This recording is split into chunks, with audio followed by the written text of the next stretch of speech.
UBC, inspiring Uganda.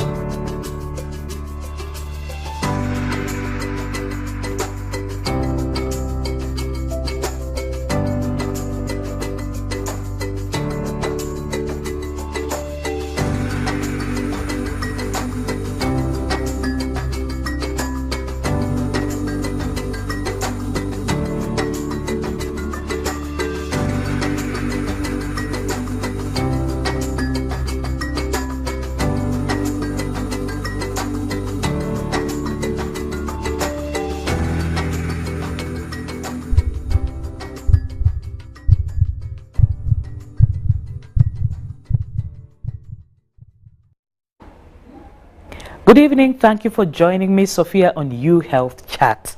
Now, it's of course a pleasure for us to always come to your living rooms and to be able to share with you matters that have got to do with your health. Now, today we are going to talk about a condition that is called vitiligo. I'm sure you've been watching the vitiligo stories that do run on UBC TV every Monday at 7:30 p.m. But today we're going to take a little bit of a twist of a turn. Some of you might think it's a rare bit we're talking about, but World Vitiligo Day is just round the corner, and it's normally a day that takes place on the 25th of June. Now, on this day, of course, it's a day where they help to create awareness and to sensitize the public about this day. I'm not an expert when it comes to those matters. With me in studio is a guest to take us through the discussion, and that is Kahuta Godson, who is the Vice Chairperson of Uganda Vitiligo Association. A very good evening to you. Good evening, Sophie. Thank you for hosting me. Okay. Now, sometimes people have had their own misperceptions and conceptions about this condition, where they normally say, in Uganda, Uganda's story is like you were burnt by twins abalongo babocha. So what is vitiligo? Yeah, thank you. Vitiligo is a condition whereby the skin gets depigmented, and this depigmentation takes place gradually, and it grows and it grows depending on the person. For some people, they become totally depigmented at a very fast rate. For others, the depigmentation is slow. So briefly, like I've told you, vitiligo is like a condition whereby for some unknown reason, the skin manufactures less melanin, and then you start getting patches, losing color. So that is the condition we call vitiligo. Okay. Now in Uganda, do you by any chance, given the fact that you're an association and you have members affiliated to the association, do you have a rough idea of about how many or how bad or how mild the condition is in Uganda? In Uganda, first of all, we are a young organization. We are still gathering facts, but it is estimated that the occurrence of vitiligo in the population is not more than 1%. So for every 100 people, there is not more than one person who has vitiligo.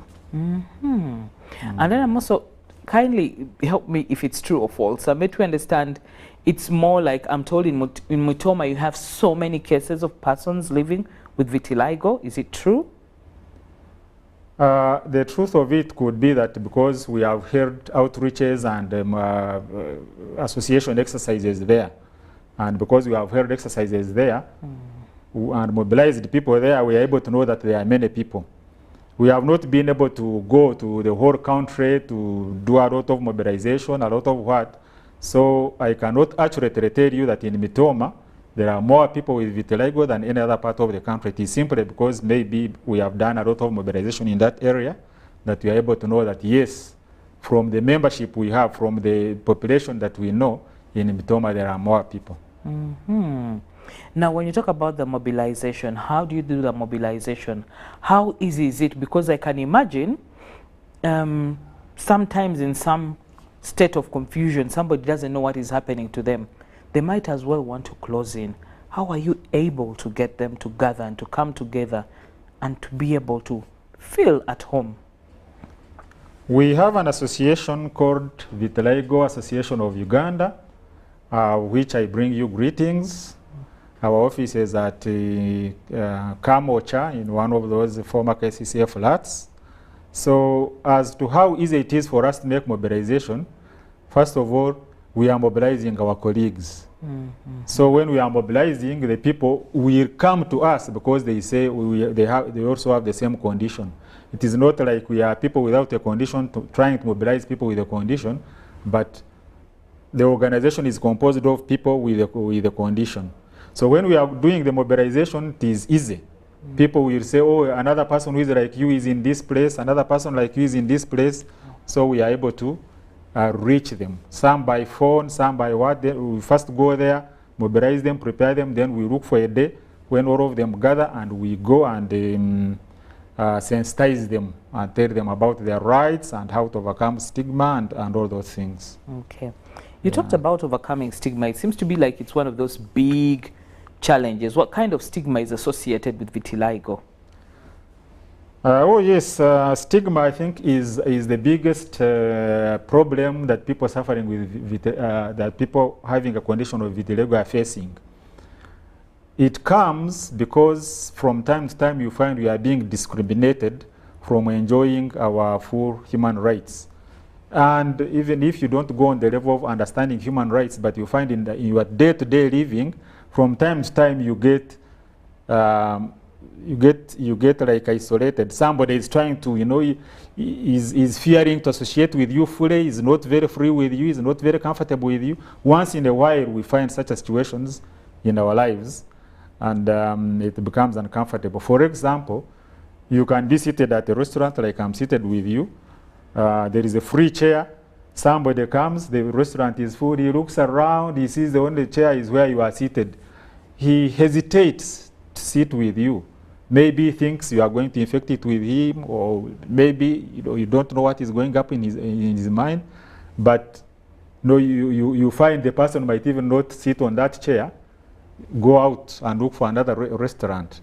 Or sometimes you come, you find in the restaurant, 3 people are seated together, you come and sit there, you see they are uncomfortable. Maybe when there is a free seat, they move, leave you. So once in a while, we experience that stigma. But for us, as people who are grown up, the level of stigma is, we can get used. But maybe for younger people, especially for women, it becomes too much for them. Yes. They become more isolated. Women like beauty. They value their beauty so much. So when a woman gets it, when a woman has it, you find that he feels more and more isolated, more stigmatized, more challenged than a man. I know several women, for example, who have suffered stigma. One of them is my friend. She had a husband, and when she got the condition, they had a child or two. Her husband left. So you can imagine you have been in a marriage, happy marriage, then all of a sudden a condition comes, then your husband leaves.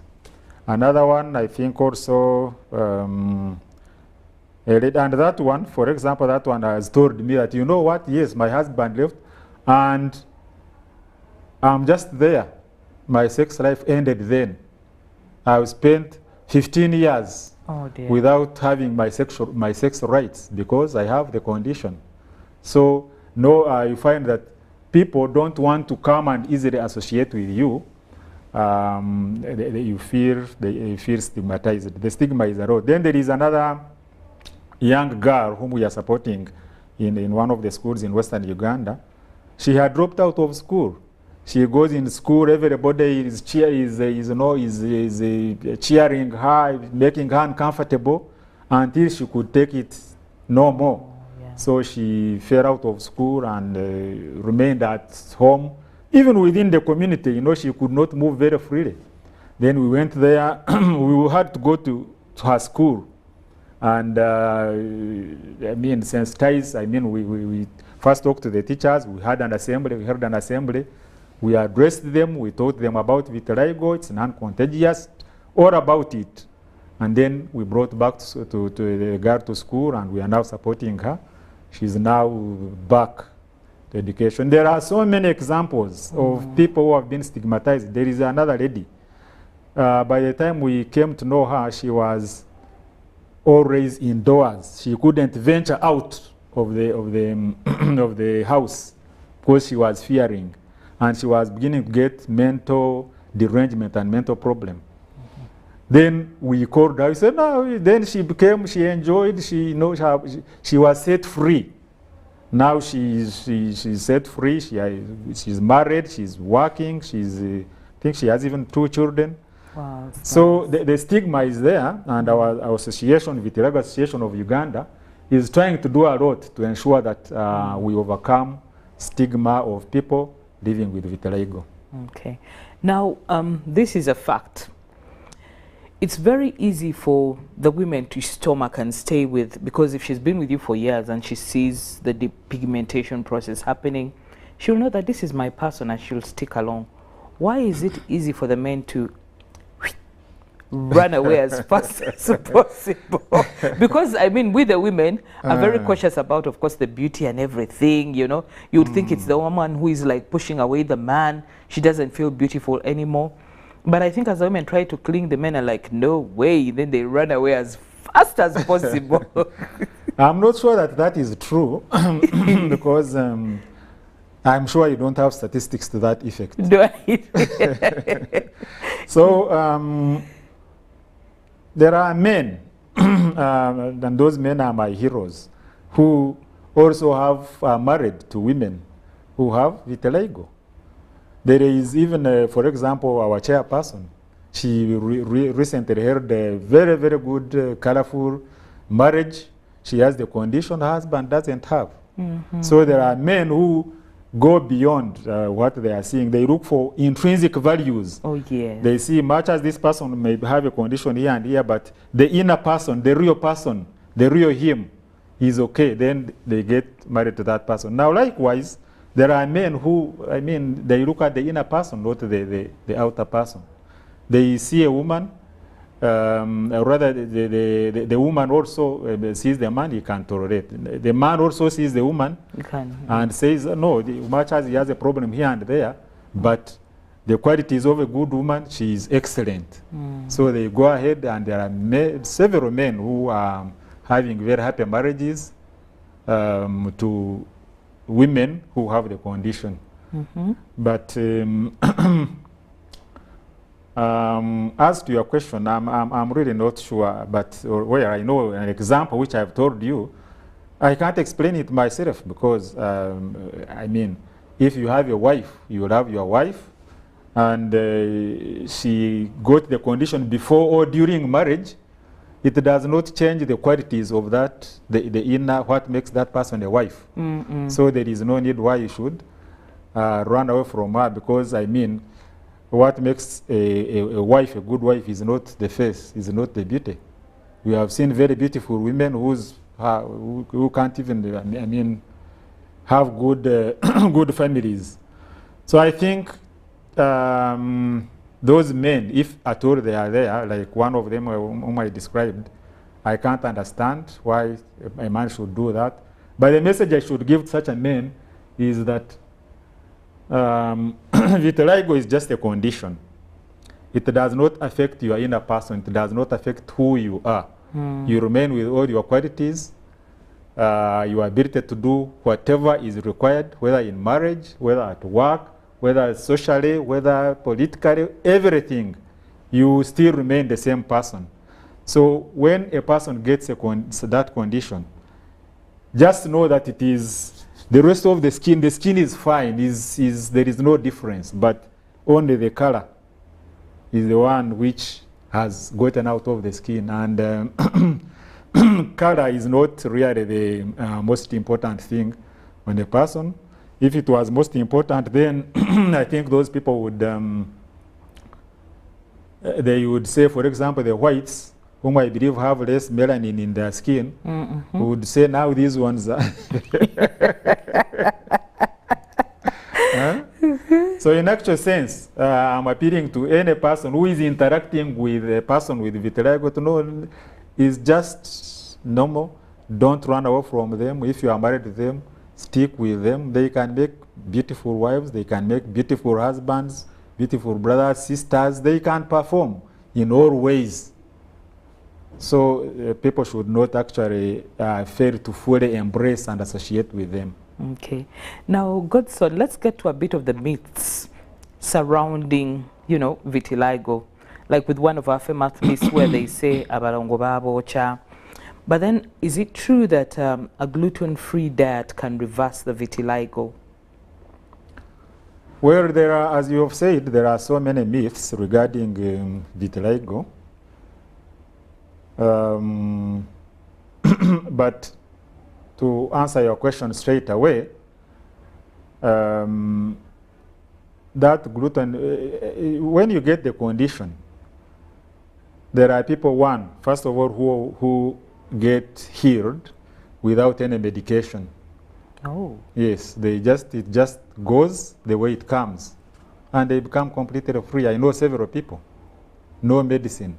Now there are other people, you get a treatment, let us call it treatment A. You apply it on me, it doesn't work. You apply it on you, it works. The same treatment. So when you say gluten-free diet, which I've not heard about myself, it is that what I can tell you is that people can take it, they get okay. Others may take it and not get okay. But as far as I know, as far as I've been informed, I've interacted with the doctors, with many people, vitiligo has no known cure. There are several things which are tried here and there, and sometimes they give temporary relief, but like I said, you can try something and get completely cured. But for now, there is no known cure, like, you know, this one has malaria, you give... and then they get well. So those medicines are actually not there, but there are several things, some scientific, others even cultural, traditional, you know. So when you have it, you try this, you try the other one. Sometimes you find even people telling you to do some, you know, things which are not related with cure. Somebody can say you wake up every day, you go around your house 2 times every day. Now you wonder, how is that related? Huh? So sometimes, although I've not done it before, maybe I've also done other things. If somebody asks you to do something, it is not related with cure, but you say, let me just do it, maybe I might get cured. That's it. Amongst the things that you've done, what is one of those that you're like, did I really do that? Yeah, I've done 2 things. I don't know who connected me to those people, but one time I think that, like, I used to go to the market, then a market woman said, oh, people are every day enough they are trying to be helpful. We are getting people who are sympathizing with us, who are, even you can't spend a week without getting somebody telling you there is a person who cures, there is a person somewhere who cures. So in those days, maybe 15 years ago, somebody says there is a person in, I think it was in Namaswa area somewhere who cures. So I said, yeah, let's go there. We arranged. We decided to go there. So I think it was like a Sunday. We went there. When I reached there, before reaching there, I saw a line like of jam. So we went. We reached there. I found other people. So I found so many people. Now, first of all, I did not have experience in some of these local cultural Uganda things. So I was in what I did not know.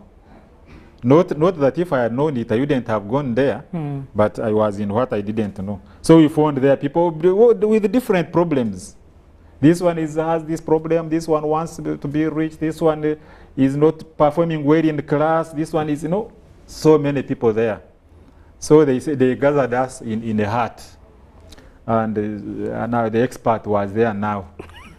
So me, first of all, I was, as an educated person, I was saying, well, if this person has medicine, well and good, she will give me medicine and I go and apply it.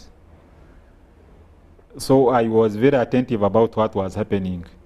Then I remember there was one young girl, I think like in senior 3, he narrated her story, said she's performing very badly in class. She wanted to pass. Then in her story she narrated that she's missing classes. She had 3 boyfriends. Now I say now a girl like this can see that she's lost. That's why she's performing badly.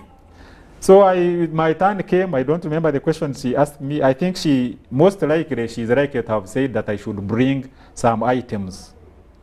That you come and visit next time, come with this item, maybe like a goat, maybe, I don't remember, it's long ago. But now when it comes to that level, I see you are not looking for chua, you are looking for a goat and a hen and what? I did not go back and I did not get chewed. I mean, I don't think I would even have been chewed. Mm-hmm. Then another time, some people said, there is somebody in Zimbabwe. I had never gone to Zimbabwe. That you go there, you get a choice. I said, okay, let's organize and go there. So one time we set off in the evening. We reached there maybe like 9. I think they first talked to me on phone. They say, we want to you know, that one is a balongo. And for us in Uganda, we have a tradition of mukwarura, abalongo. I don't know whatever it means. Mm-hmm. So we want to come and do it in your house. Said, my house. I said, exactly what are you going to do in my house? No, the normal things, we shall come and do some mikoro and sing. Now I imagine the people singing at night in my house. The people singing. I said, no. If you cannot give me the medicine from here, I'm not going to allow this type of thing in my house. Because if it is medicine, why should it be, why do you want to come and sing in my house? I said, no. They said, no, it has to be in your house. I said, no, it is not going to be in my house. So they organized the venue. We went and another person's house, we went there. So me, I would remain seated outside in the car. They inside, they start, I don't know whatever they were doing. Then they say, now you come. I came. Now, sat there, they start singing, start doing what? Then we saw, they say, you are going to see a balongo coming. Then I saw an ant. I don't remember whether it was 1 or 2, an ant, you know. Then they say, hey, a balongo have come. I said, that these are ants. It was perhaps even 1 ant. Huh? So I started wondering. Now, naturally, you see me, I like being critical and asking myself about things. Mm-hmm. I say, naturally, you can be seated there and you see an ant passing. Mm-hmm. How special is this particular ant? How can I know that it is the balongo ant, not the ant that normally pass? But in my heart, I said, okay, since I've come for medicine, let me wait for the medicine. Because me, I went there, do your things, but at the end of it, give me medicine. If it is for smear, if it is for drinking, I take that. Mm-hmm. At the end of that ceremony, then I don't remember what they gave me. I think they gave me some object, some medicine for smearing. Then they said, this, whenever you are going to smear yourself, you talk some words to this object. I said, okay, fine. So I took the object, I don't remember what it was. I threw it, of course, on the way I threw it, because, like I've told you, how do I talk to a non-living thing? Huh? Mm-hmm. How do I talk to a non-living thing? I'm going to smear. If it is medicine, the properties which are working are in this medicine. In the medicine. Then why do you ask me to talk to this non-living thing? What is the relationship between the medicine and the non-living thing? So that one, I threw it. I went and used the medicine, but nothing happened. Nothing happened. So from that time onwards, other people have been giving, now those are the crazy ones. But there are the non-crazy ones. You meet this, gives you medicine. Sometimes they give you medicine and you see it working. Then after a certain time, the situation reverses slowly by slowly. Even the scientific medicine, the pharmacy medicine, there are medications. Okay. Some people use them, they become okay, others use them. And it just doesn't help. It just doesn't help. But like I said, generally, what is known is that there is no cure. But just as I told you at the beginning, some people just get the situation reversed by itself. Others can apply medicine A, they get okay. And other people apply medicine A, they don't get okay. Then of course, like I said, from time to time we meet almost everybody volunteering with things which don't work. The worst part of it is that people now want to make money out of us. Oh, yes. Yes, he sees you, he wants to make money. So he tells you, hey, there is such and such a word who is treating. You go there, the person says, I want money fast. Say, if you are sure that your medicine is working, you treat me. Then I give you the money. You say, no, you want money fast. Well, maybe that's how, because even in a pharmacy, you buy medicine and it does not cure you. You lose money. But a time comes when you find that, let me stop or even reduce on trying to get the medications. Okay. Yeah. Now, in the association, how many members are you so far? We are about 120 members, registered members, but we have associate members, like the people who go and mobilize, they remain mobilized in a group, and they're like part of us, but having a group of their own. So by now we have about 6 groups consisting of an average of about 20 people. Okay. Yeah. Okay, and how easy or how difficult has it been, like when you explain and sit down and talk to them about some of this? Because everybody has their own frustrations, everybody has their own story. How easy is it to get them to accept and to feel comfortable within their skin? Now, the reason why it is easy is because for us who go to them, you find that we have already, by the way, maybe I should also say this. It is not that even us, we are feeling very free with our condition. No, we get used. Like I can tell you last week on, I think it was on Saturday or Sunday, I decided for the first time, I just put on shorts. I think I had gone to service my car. Then I was at home. I put on shorts and the shirt and the short-sleeved shirt. So when I left the car servicing, so I was walking like a distance of about 1 kilometer to an ATM. I don't normally put on shorts outside my house, but I said, let me do it. So you would see people looking at me, whether they were admiring me, whether they were talking about me, but you feel yourself. Huh? You see people, they are looking at you, you continue walking, you imagine some are talking positive about you, others are talking negative about you, but you remain on it. So for those people that we meet, first of all, we have a team which has been, like I should say, liberated from the stigma of vitiligo. You find somebody is not almost aware that he has it. The person is so free. Now, when we go with such a teams to meet our colleagues who are stigmatized in the villages, they get amazed, they get inspired. They say, you can do this. You can put on the shorts. You are just happy. You are just, So they realize that you can be happy with the condition. And for that matter now, our ability to convince them from stigma to live freely is really not a hard thing. It's not so difficult. We find them in very difficult situations, hiding with different stories, with this and this. But when we interact with them, we inspire them. Some look at what our success is, what we have done, and they get inspired. They say, oh, so I can become like this. Yeah, so the mobilization isn't so easy, but by the time we finish the mobilization, you find that people have come on board and they are free. Okay. Then is vitiligo associated with any other disease? Because we are now in the area where we're talking about some of the myths that people have about vitiligo. No, it's not associated with any other disease, but there is a myth, there are several myths as you have said. For example,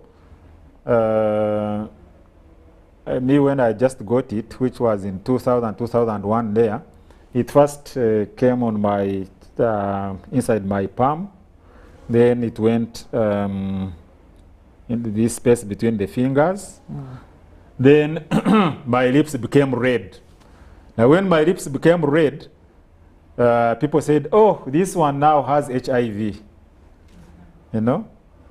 So some people say, now this one has HIV. Even up to now, some people will see you and say, no, this one has HIV, when you don't have it.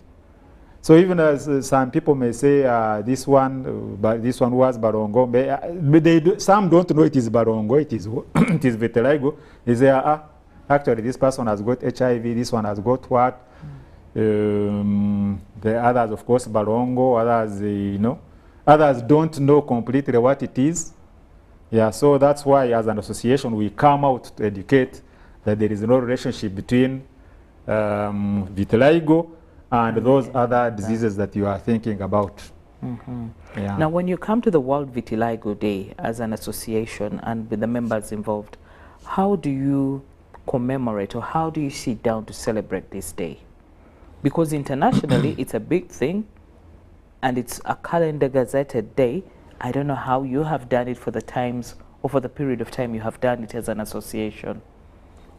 Now, first of all, let me give you a small background about the World Vitiligo Day.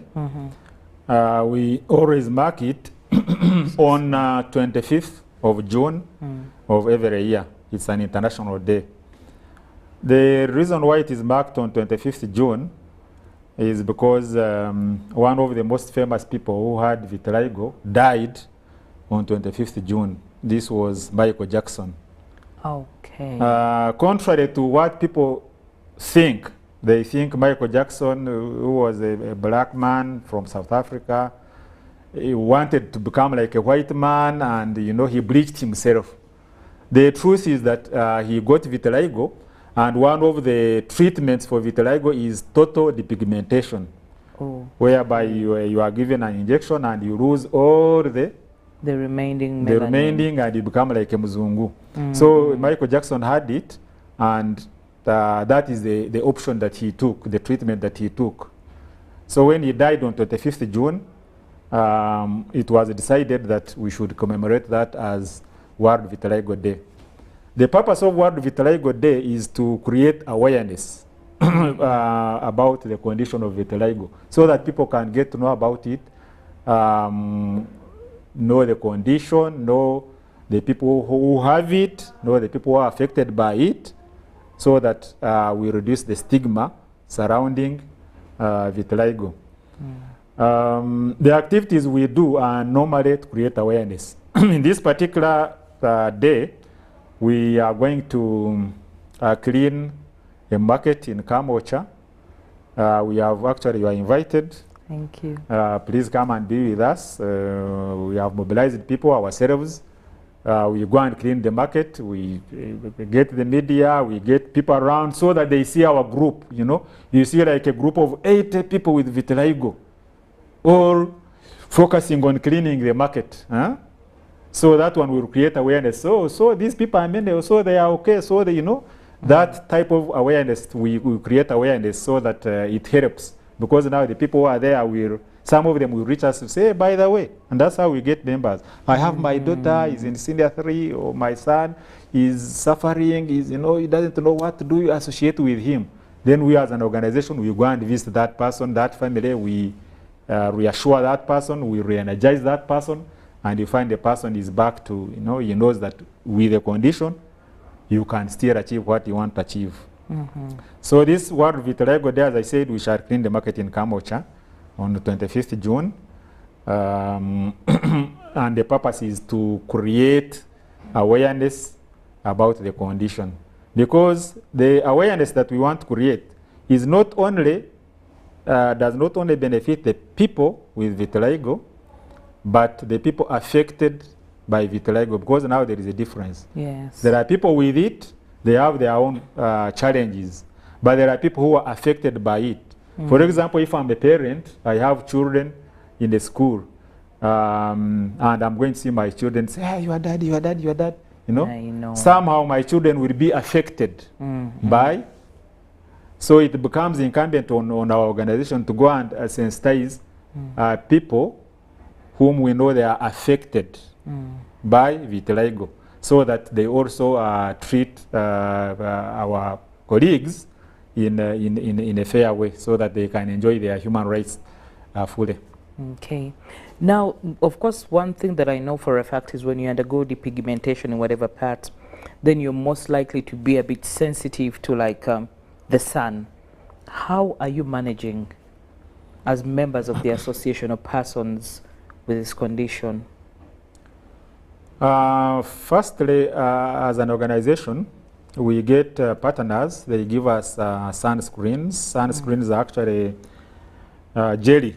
Some are jelly, some are sprays, so that when you put it on your skin, the sun will not burn you.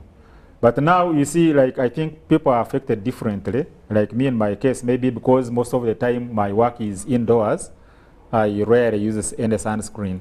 But now for the people whose work is mainly outdoor, they can be sunburnt.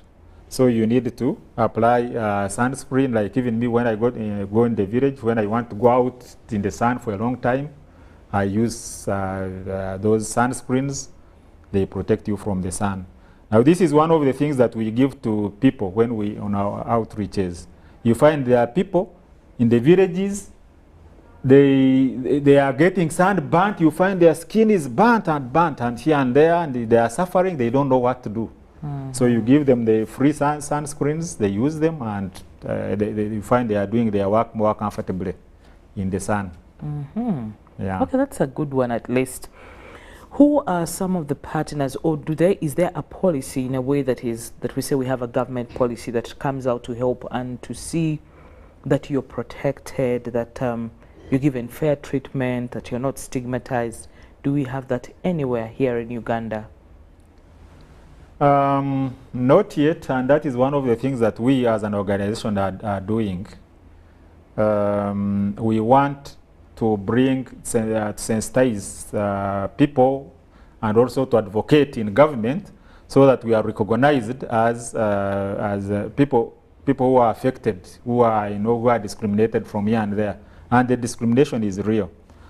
We have partners. I think we have DRF, the Disability Rights Fund, who are funding us, and they are helping us to reach out and do that type of work. Now we have also written to other organizations. We write other organizations. We partner with them. We have written to, I think there is a council for disability, and we want to be recognized as we want to be recognized that this is like a disabling situation. Now, unfortunately, in Uganda, when you say disabled, they start thinking about the lame person. They start thinking about, a blind person. But there are people, like I've explained earlier, who are disabled by this condition. Look at this child who is in P2. He was studying, he's harassed out of class, and he's no longer studying. He has been disabled out of education by the condition. Yes. Look at this person who has a husband. The husband runs away because the wife has dropped the condition. Look at this lady, mature, beautiful lady. Up to now, she's not getting somebody to marry her. Maybe it could be because of that. Look at this person who is on the job. Maybe you are interviewing people for jobs, and one of them has a condition. You say, let me look for this. So we have interfaced with the council, so that we can be recognized and know that there is some high degree of disablement that we are suffering, and we want to be recognized as people who are having disabling conditions. Okay. Now, for some situations, what triggers the vitiligo to get worse? Because for everybody, it will affect them differently. Yeah. What triggers it to get worse? The doctors have told us that stress is a trigger for vitiligo. It makes it grow faster or even calm. I think others have not been proven, but mainly they say stress. Yeah, I think mainly they say stress. Okay. Then there are times when people believe that after you've undergone depigmentation, they say vitiligo is one of those conditions where you're more prone to skin cancer. Is it true or false? Doctors have told us that is not true. There is no relationship between vitiligo and skin cancer. Yeah. What are the treatment options that are available on the market here? Possibly that you say for some who have had a success story and been able to get back to normal have worked for them. The treatments are categorized in I can categorize them into two or several categories. One I have not used, that there is like UV light where you go. They keep on exposing you to UV, brief UV rays from time to time, and then you get repigmented in different areas. There are some ointments, like where there's an ointment called tacrolimus and others, which you can use and you see the pigment coming back. Now there is, I think you see me, I'm not a doctor, I'm a lawyer. You're speaking, yeah. But I'm trying to tell you what doctors have told us. They say there is also a type of chua where they graft like skin. They get skin which is not affected and plant it in areas which are affected and the person gets cured. Oh, wow. Yeah, those are some of the treatments which I have heard about. But now those treatments may be for cases, somebody who has like small patches and they are just beginning. But a person like me, you are not going to cut all my skin and and try to put here and there. No, you just live with it and that's it. Okay. And incidentally, like in my case, when I go to every Christmas, I go to the village and spend there a month. By the time I come, I find a lot of repigmentation in different areas. So the doctors have also confirmed that the sun, the natural sun, is repigmenting, does repigmentation. So there is a possibility if I was living in the village permanently, I wouldn't be sitting with you here today. Very. That's interesting. Well, I believe, of course, a lot of research is still ongoing, and the scientists are still trying to struggle to find ways of how to go about it. Now, what message do you have for members of the association or for other people out in Uganda there who are living with vitiligo? The message I have for them is one, and most importantly, they should know that vitiligo cannot stop you from attaining whatever you want to attain. In all my life, I have not tried to attain something and I say I have failed to attain it because of vitiligo. I have attained some things, and I associate with people, I attend things, I do things, I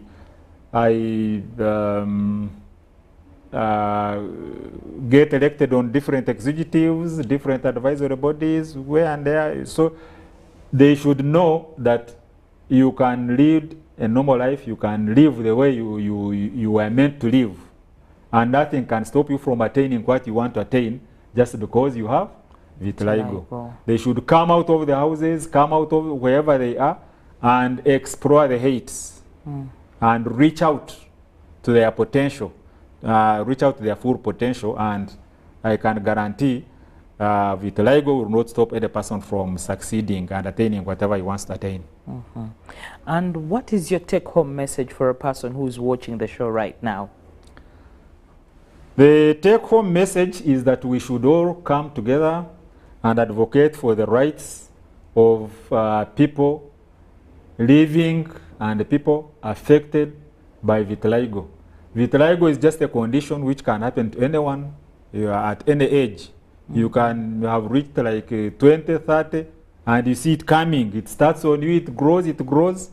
So come out to help people with vitiligo, associate with them, do not discriminate them, do not abuse them, don't belittle them. Just know that they are as much human as you. They have the same human rights. They want to enjoy the same human rights like you, and it should be a stepping stone to the fulfillment of their life, rather than a stumbling block of the same. Okay. Yeah. Well, I'd like to urge the person and the general public out there who is watching that Kamocha Market will be the place to be on June the 25th. Join members of the Vitiligo Association to clean up the society, because I'd like to say that others have also done the same. I know that during the month of February, during Tarehe Sita, you've seen the army come out to do a lot of very good work in society. The Vitiligo Association is set out to do the same. Now here in UBC, me and you, our role as well as the public is to stop the stigma. Vitiligo is not contagious, I'll clearly tell you that. And it is our role to help create awareness, because this is a condition like you have had that can happen to anybody at any given time. The myth that we carry very strongly here in Uganda that abalongo babocha is false. That does not exist. Well, I'd like to say that that is all we had for you tonight. I'd like to say good night from me, and of course thank Mr. Kahuta for your wonderful time and for educating a person who's been watching right now on You Health Chat. It is our role to bring this out to you. I'll say good night from me and the rest of the team. Keep watching UBC News, for the 10 o'clock news will be coming your way in just like a few minutes to the top of the hour with Lauren Masika Kazimoto. Good night. Thank you.